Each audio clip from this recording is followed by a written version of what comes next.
Each and every Monday is $9 Monday at WagerTalk.com. All daily picks packages are priced at only $9, including $40 5% best bets.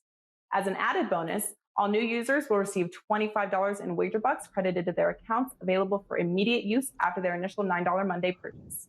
So make sure to take advantage of $9 Mondays at WagerTalk.com.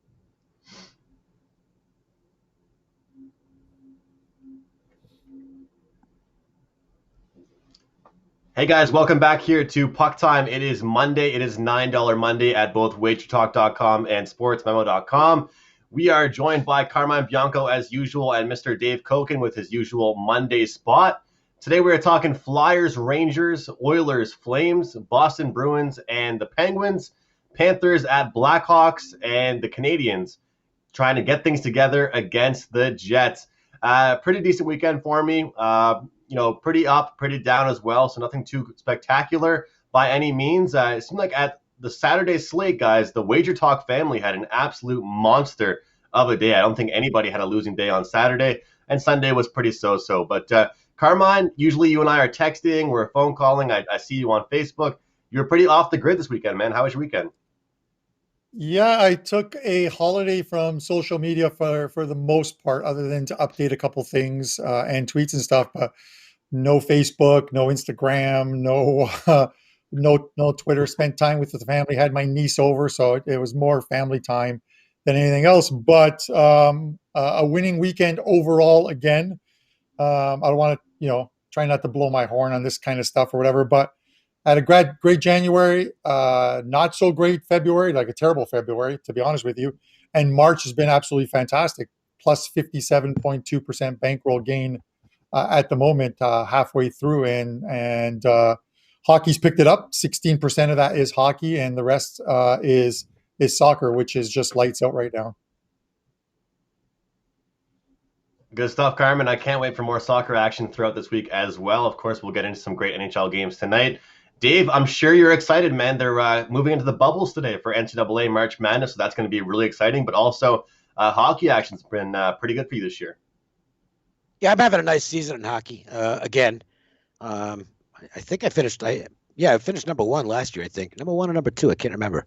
I think it was number one. And I'm up there in the standings again this year. It's been consistent, and we'll look to keep it that way. Today, I have one of the play-in games for the NCAA tournament. That's $9, and I've got two NHL plays tonight, and they're $9 for both plays. So, good deals. Take advantage of them, and I think we'll pick up some profits for you. Absolutely, and like Dave said, those are for $9, $9 Monday. You can find Carm, Dave, and myself at WagerTalk.com. Welcome into all of you guys viewing us live here on YouTube, Twitch, Facebook, Periscope, wherever you are watching this live video.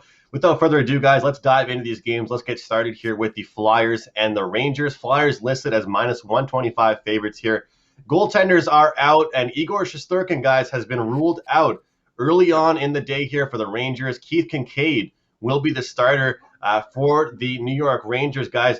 I got to ask you, Carl, I mean, we saw the Rangers and the Sabres pretty much at the bottom of this division, this Eastern division, for the bulk of the season here. We're starting to see this Rangers team show some life, and I thought they had so much talent to start this year off, and I think that look at a team like Buffalo. I mean, that's a team where you can look at some big names, but it might not mean success. A lot of development, though, to moving forward for the Rangers. I just felt like at first glimpse, this might have been a generous price, Carm. Do you just disagree or agree with that? It's tough to say, Andrew. I like these Ranger unders. They've been profitable. I think they're first or second overall as far as unders go. They're at 64% right now. This is one of those ones where neither team for me, to be honest with you, is a buy team at the moment. They're just not playing well. The Rangers aren't playing any of those close one-goal games. I think only 2 of their last 10 or 11 games have been one-goal games. They're either winning them by a few 3-4 goals or losing them by 3-4 goals. And I think that best describes I think the past weekend. I think their 2 games were, they lost 4-0 to the Bruins, and then they beat them 4-0. Kincaid hasn't been, when we see a goalie like, let's say, and it's not Shesterkin, and we know that Georgiev got injured. You see Kincaid, and you want to automatically jump on the other team. I don't think you can actually do that here. They are playing well with him. Flyers are 6-4-1 on the road, and if nothing else, I actually think they're playing better on the road this year than they are at home. Neither team's impressive on penalty killing or special teams in general.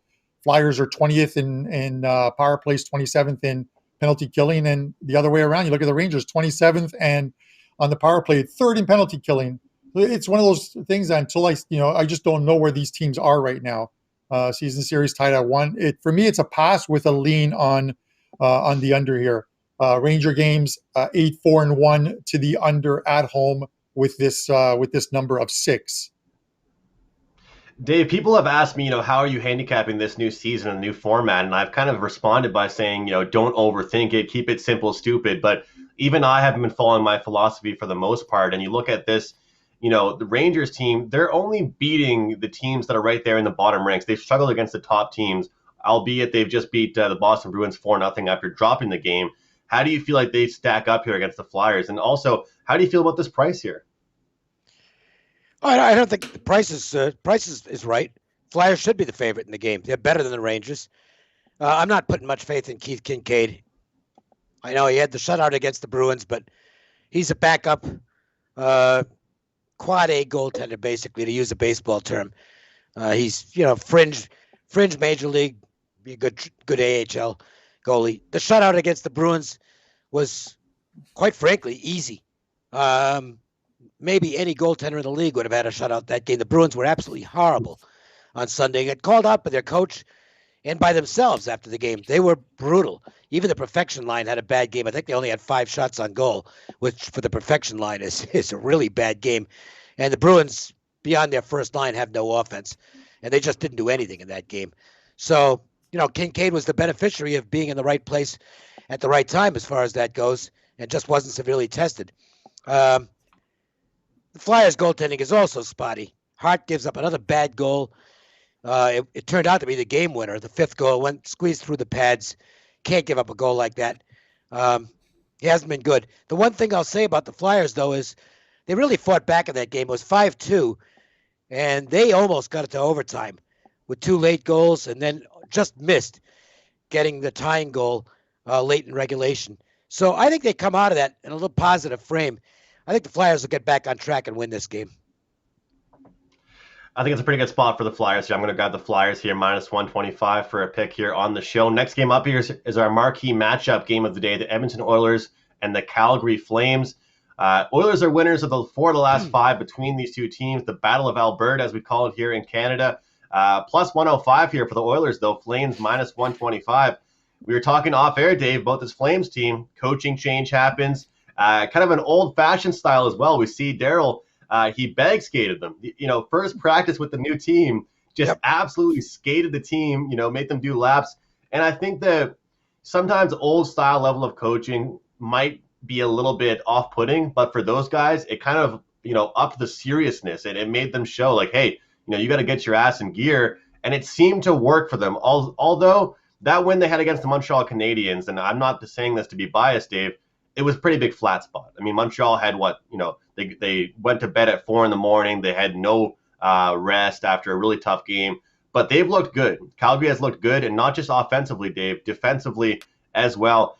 Edmonton, though, and I've noticed this with Edmonton, I've noticed this with teams after playing Ottawa, and this is the point I want to make on the show today. If you look at teams that are playing Ottawa, I mean, apparently besides the Leafs, after they play Ottawa, they're coming out flat because everything is different. The ice is a lot more open. Edmonton defeats Ottawa in 3 straight games. The last 2 games were very easy. It was 7-1 and 6-2. And then Saturday night, Hockey Night in Canada, it's a little more of a tough game defensively, very tight. And you run into a really, really hot goaltender, Dave, and they lose 2-1. I think that I love the fact that Edmonton played a really strong game, although they lost and had their chances. I feel like that game could have had plenty more goals, not goaltending. But I still think right now the Flames are the better hockey club. I think the Flames are ready to make a move. This is a veteran coach who's got rings. Okay, so the respect factor is there. And if you've watched the 2 Calgary games that he's coached, this team is completely focused. You wouldn't know it's the same hockey team because if anything, the Flames have been one of the least disciplined on-ice teams in the league. They take too many stupid penalties, frequently out of position. You saw none of that in these 2 games. This team was watching them during a timeout. I mean, this team was zeroed in on what Sutter was saying, and they've responded. I think they're a go-with team right now, and the price hasn't caught up with them yet. It will if they get on a hot streak. But I think this is a team, if you just blind back Calgary every game for the next little while, I think you're going to come out with a nice profit. You know, you won't win them all, but you could easily get 7 out of 10, 9 out of 12, one of those deals, and that's where the profits can really pile up. I'm going to be following the Flames, and I'm on them tonight. Dave Cokin on the Calgary Flames tonight. And Carm, I can't really disagree with that. However, like I said, the Oilers had so many chances at the end of that game. They pulled their goalie. They played actually a pretty strong game, in my opinion. They just ran into a hot goaltender. Would you agree with that? Yeah, it was one of the games that I was still watching some of the games, and I live bet that one on the Oilers because of that reason. They looked like they were always still in that game, even though they were behind. As far as like the Flames game, I tried to beat the Flames with Montreal in the second game after they dropped that first one, which I thought was a flat spot for them. But I'll echo everything that Dave said.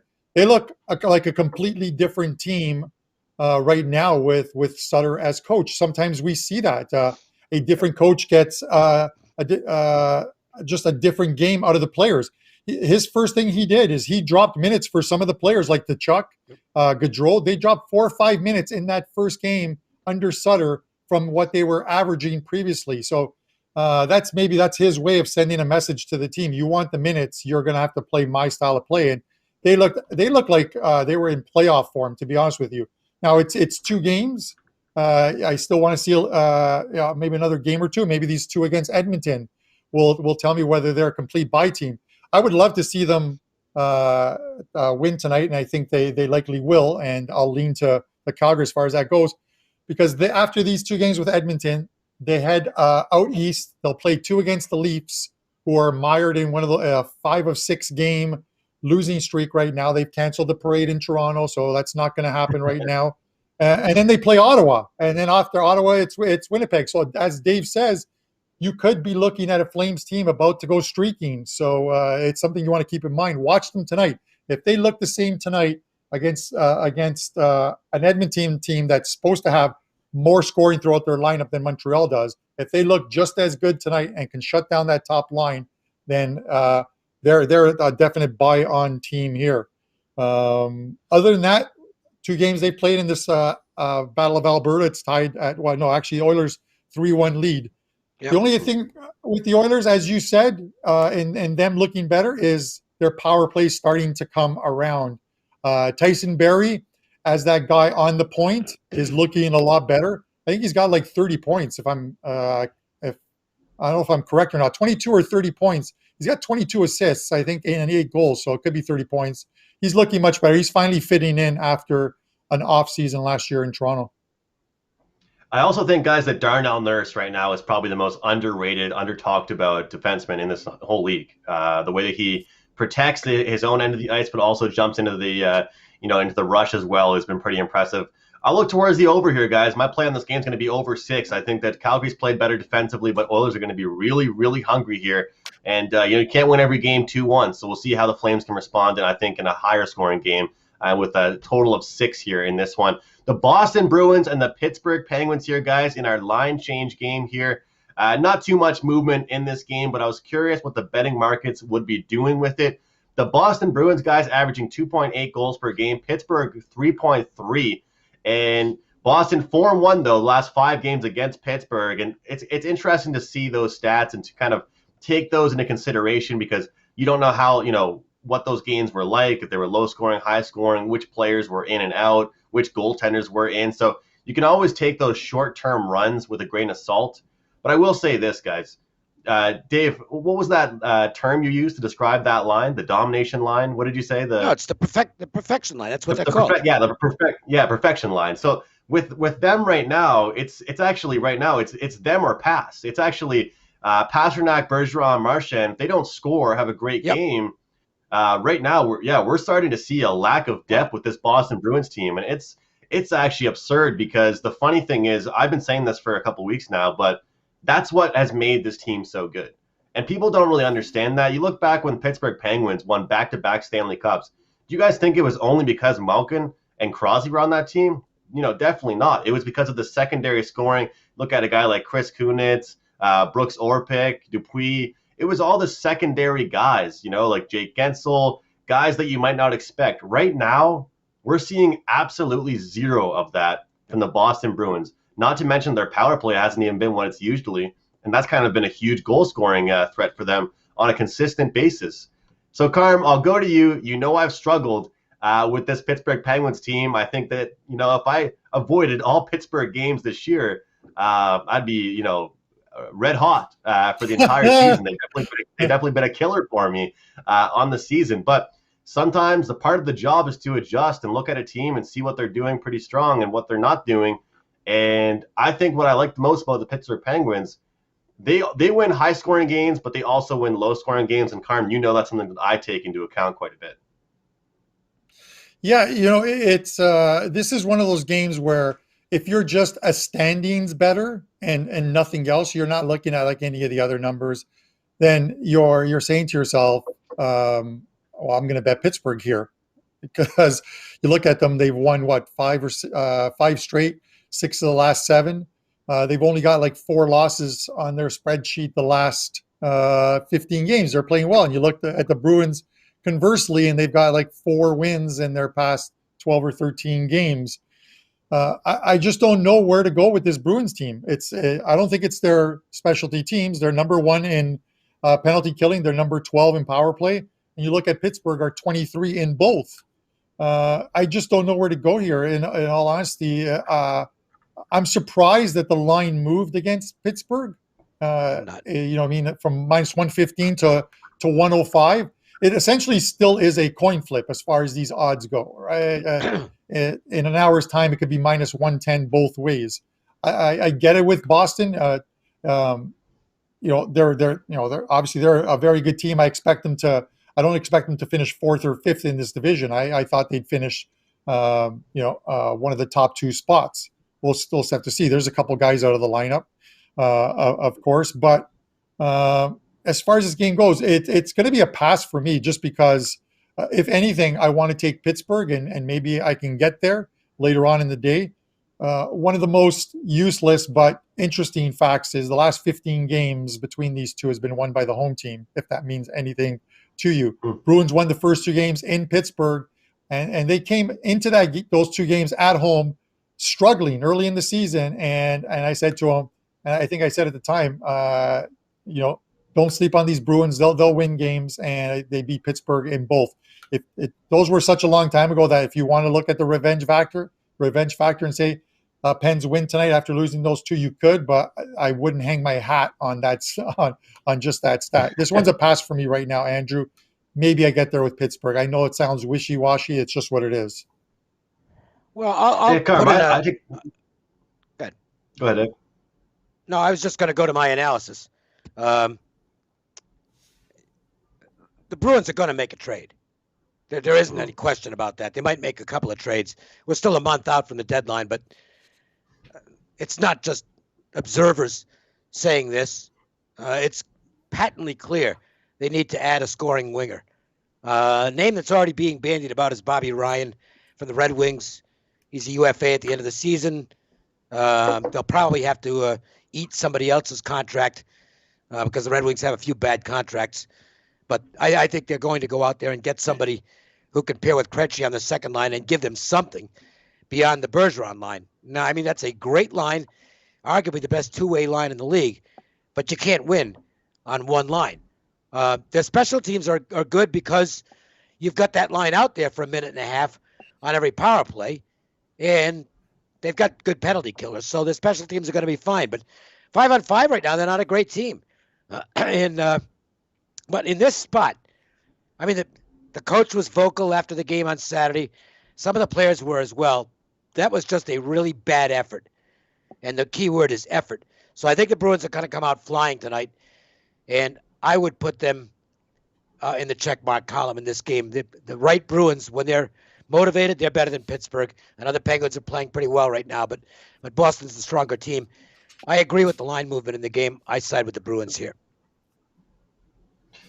And that's just what I was going to say, Dave, when I was going to throw it to you, was the fact that the quotes coming out of the locker room from the Bruins team were very clear. They're very clear what was going on with them. And it's interesting, too, Dave. Don Sweeney, the general manager of the Bruins, he's been pretty outspoken about it. And I talked about on the show last week about what happened when the Dallas Stars GM did that. I think it was last year or 2 years ago. Well, I think it was last year. Called out some star players. And it seems like Don Sweeney has made it very clear that he's not really too happy. Well, he shouldn't be. They're not playing well. I mean, this is a team that went into the playoff format last year as one of the teams that was supposed to make a great run. And then you had the Rask situation, and I think that did impact the team. And they come into this season with high expectations again. And it's not like they're an awful team by any means, but they're not playing at the level they should. Let's get into our next game here, guys. We'll keep this train moving along here. Our dump or chase segment, it's the Chicago Blackhawks and the Florida Panthers. Panthers currently listed as minus 180 favorites. This Blackhawks team is just getting more and more interesting to talk about and to break down. Dave, I'm not sure if we've really touched on the Blackhawks with you on this show too many times. So I'm curious to hear your thoughts on this team because, well, they currently have a record of 14, 10, and 5. And when I look at this team, Dave, I look at them as a team that's been able to compete. I like to use the word compete in a lot of scenarios. I do play-by-play, my personal life, I coach, and I use the word compete because although a loss is a loss, as a coach, as a player, you just feel better about losing the closer games. Might just be me. I mean, it's not like you're going to feel good about losing at all, but they're hanging around. They're constantly buzzing around. If you look at their recent games, there's very minimal blowouts, if that makes any sense, besides like one or two games. So when I look at this Florida team, though, I see a team that's still probably the most not talked about team in the league. I mean, Jonathan Huberdeau and Alexander Barkov, Dave, are probably the two of the most impressive players that you don't find on the ESPN highlights every night. Would you agree with that? I mean, these guys just aren't talked about as much as they should be. Well, I mean, they're loaded with offensive talent. I don't know about the goaltending. I think that could be an issue for them come playoff time because I don't have a lot of faith in Bobrovsky anymore. And I don't know that they have a clear number one. As for tonight, I agree with what you said about the Blackhawks. They're a better product in terms of the way they performed than they are on paper. They're really not very good on paper. And this is supposed to be a team that's still in a rebuilding mode, but I think they're ahead of schedule. I think the price is a little bit high tonight. Value here, for me, would be on the Blackhawks at this price. Carm, your thoughts here? Andrew, why do you keep putting Chicago teams on the schedule of games that we need to discuss here? I'm not really sure why you do this. But listen, I kind of feel bad for Florida in the sense of they have the fourth best win percentage in the league right now, and yet it only gets them. It only puts them behind the top two teams, which are Carolina and Tampa Bay in that division. This division, as I said, this is a toughie because you got three good teams, and only one of them is going to make it out of this division, unfortunately. Chicago, my thoughts remain the same on them. They're going to be battling Dallas. Dallas is going to start to put some wins together. That's the team that they're going to have to battle for that fourth and final playoff spot. And they're going to have to beat these top teams to do it. They are now 2-10 after losses to Florida. They're 2-10 versus top three teams right now. Those are the teams you're going to need to beat, as well as one under you. You're going to have to beat the ones in front of you in order to get those points, and they're just not getting them right now. As far as this goes, listen, the Hawks, 8 of their past 10. If we're looking at totals, I've gone with 6+. And this was a team that was winning games earlier on because they were lower scoring games. I think there was a stretch. I think it was like 68% of their games had gone under the total over a 15 game stretch. They were playing better defensively. They're now playing some of the teams, like the Carolinas and the Floridas and the Tampas that have scoring throughout their lineup. So it's a little tougher on them. I don't want to lay the juice. If anything, my thoughts are still Florida here. I'd lay the -115 and take the regulation line if you believe that Florida is the better team here, which I think they are. So that's probably the way I'll go here. I'll take Florida regulation line -115 here. I'd probably be looking at the exact same route, and I'd also be looking at the over in this game. The Blackhawks have been scoring. They have definitely been an offensive threat. The fact of the matter is I trust Florida to finish games and play better defensively down the stretch than I do for the Chicago Blackhawks. And we've seen some surprisingly good defense and goaltending from the Blackhawks, but I feel like that's going to regress just a little bit. But for those of you guys in the chat box that are Chicago fans, hats off to them. They've been playing well, and we are not discrediting how they've been playing. A team that has not been playing well, though, is the Montreal Canadiens. If we get into our barn burner segment, total sits at 5.5. The Montreal Canadiens go up against the Winnipeg Jets. And I want to say one thing before I throw it. I'm going to give a little bit of a rant here on this show. Very similar to what the Toronto Maple Leafs fans do, Carmine, and backers as well, bettors. Everything seems to be these days, it's all on the goalies. It's actually very comical to me because this year, statistically, over the past 5 years, starters versus backup splits and the change in odds and the result of games is down big time. It doesn't matter who's in, really. It's been very down this year. And you look at the Toronto Maple Leafs, everybody loves to blame Frederik Andersen for every game they lose. And now it's Carey Price's fault for every game the Montreal Canadiens lose, or a bad goal that Jake Allen let in. The fact of the matter is, no matter what the scenario is, and besides that one game against Calgary, which it was just a pure flat spot, I mean, just horrible scheduling from the NHL, there's no excuse for this Montreal Canadiens team to be playing the way that they're playing and to have these efforts that they're having. They started off pretty good with Ducharme as their new head coach, completely fell off that train. I mean, the cohesion that they had, the chemistry they had, the confidence they had to start the season is completely gone. And I think that people don't really realize these guys are pro athletes. They're humans just like us. And the confidence of a player like Nick Suzuki, a guy younger than me by just like a year, is literally gone. I mean, it's absolutely rock bottom. It's zero right now. And so you have to have some confidence. I'd almost rather this team face adversity at the start of the year and then pick it up rather than start so hot and then slow down completely. Having said all of that, with the long-winded little speech there, I'm going over 5.5 with our barn burner segment because after all the quotes, after all the energy, after everything we've said, the quotes that have come out of the locker room from the Montreal Canadiens, I do not feel like they will come out with this game. And if they have the result that they're expecting, and if they put forward the energy they're saying that they will, I feel like the Jets are still going to score some goals. The Jets have been looking good. Their top six has looked really heavy. They looked very strong. It's hard to knock them off the puck right now.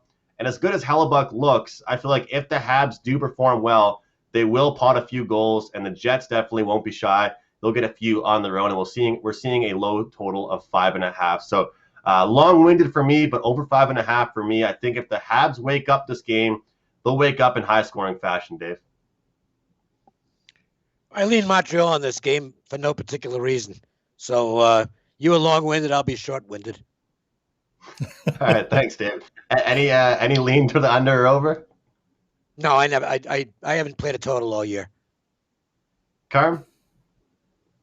All right, I'm going to be somewhere between Dave's short-winded and your long-winded with this one. The North has been unpredictable, to say the least. As far as to your point of the goalies, I completely agree with you. The angles that were there in previous years, which, like teams on a back-to-back, with regular travel. There is no regular travel. I get it in the North. It is East Coast to West Coast, but they've set up this schedule to minimize that travel for these teams with sort of breaks. If a team like Toronto or Montreal or Ottawa travels to, they've got them obviously in Calgary or in Alberta first, and then off to Vancouver, and then back home with travel days in between. So it's a little bit better. The travel days previously, teams coming back from the East Coast or West Coast and vice versa, and having a backup goalie in, that came into play, and we didn't see, and it hurt these teams. We saw Toronto, I think last year, their first 12 or 13 games with a backup goalie in net, they lost those games. when it was Hutchinson. It's completely different now as far as it goes. To your point of who I like your total wise, I'm gonna side with you on the over. I think this game plays more to how Winnipeg wants to play.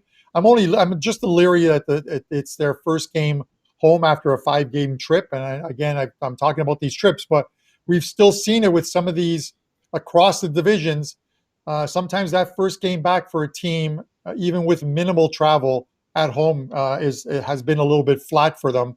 I'll try and have those stats on teams coming off 4 or 5 on the road and playing their first at home to give you a better idea of the win percentage. I'm going to go total here, over the total here. Winnipeg's 55.6 to the over, which is a decent enough number as far as totals go for a Winnipeg team that has relied a lot on their goaltending, but are still playing extremely well. This team is now second. And by the time Friday rolls around, because the Leafs don't play until Friday, they've got 5 days off to reflect on their losing streak that they have right now. We could have a new leader atop the North. So with Calgary heading to Toronto for those couple games. So let's see how this week goes. But as far as this game goes, give me the over 5.5. Yeah, Carm, one good thing about, the Habs aren't playing well right now, but at least I'm watching the Leafs lose. I mean, at least it's kind of, one bad thing's happening in my life and one good thing is happening, seeing the Leafs in a little bit of misery. So that's at least a positive I'm seeing as far as the NHL standings go. And that division has been super, super competitive. Dave, we do have some promos. We can promote a couple of packages you might have up in college basketball or NHL. Just let us know what you have up for grabs. One play for the opening for the first 4 in the NCAA tournament. I think it's a real strong play, to be honest with you. And that's up for $9. And I have 2 NHL games tonight. And they're not $9 each. You get both for $9 if you buy the package. Although if you've listened to the show, you've probably got a good idea of who one of them is. And that will be validated momentarily when we go to the best bets. Well, without further ado, Dave, go ahead. Give us your power play. The best bet. I forgot the best bet. That's Calgary. I think the Flames are a go-with team right now for the reasons I outlined earlier, and I am going with them tonight.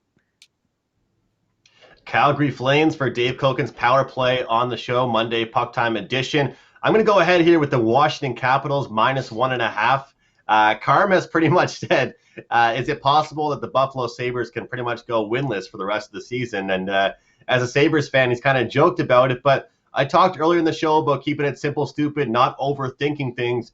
And I think this is just a great spot here for the Capitals to come in, get their confidence going, and their offense is just magnificent. I feel like they're going to just completely roll over this Buffalo Sabres team. They have way too much depth, and the Sabres just can't keep up. And by the way, their goaltending has really fallen off. To start the year, that was actually kind of a decent spot for them, was the fact they were actually staying in games with good goaltending. Not anymore from them. Capitals at -1.5 for me on the puck line. And promo for me, NHL All Access. Going to have some props up, going to have some totals and sides. We talked 5 games here today, but there are a lot of games on the board for the Monday slate. Carmine, any promos for you and your power play? Yeah, let me, because I forgot to mention it at the top of the show. The Prez has a 5% play up on $9 Mondays. He's 5-0 so far in the NHL with his 5% plays and on a 28-10 NHL run. So let's give him some love as far as 5% plays go. You can pick it up for $9. Myself, 2 soccer plays on for this afternoon. It was a fantastic soccer weekend. 80% winners, over 20% bankroll again, I think, on those. 3 NHL plays for tonight as well. And I have a Champions League card up for Tuesday, which I put up on $9 Mondays. That's going to go back to regular pricing at midnight. My show best bet, as I thought about it and talked about it during the show, where I said I would probably get to taking Pittsburgh at some point, I'm going to actually take them as my show best bet. I'm going to take the Pittsburgh Penguins -105 to beat up on the big bad Bruins tonight. Maybe not beat up on them, but just win the game nonetheless. And as far as the Sabres go, yes, Andrew, I'm doubtful they'll win. I don't know if they'll win another game this year. They are the Detroit Lions of the NHL, I think, right now. So with that said, I'll throw it back to you, my friend.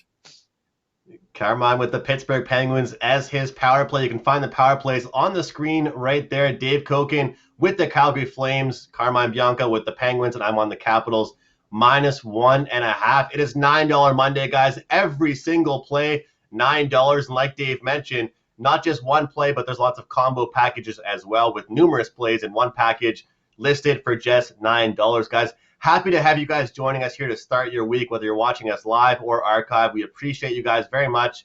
Don't forget to follow us on our Twitter account at PuckTimeWT, Carmine at Carmine Bianco WT, and Dave at Dave Cokin. And we'll see you guys tomorrow morning, 11 a.m. Eastern, as our usual time here for Puck Time on WagerTalk TV.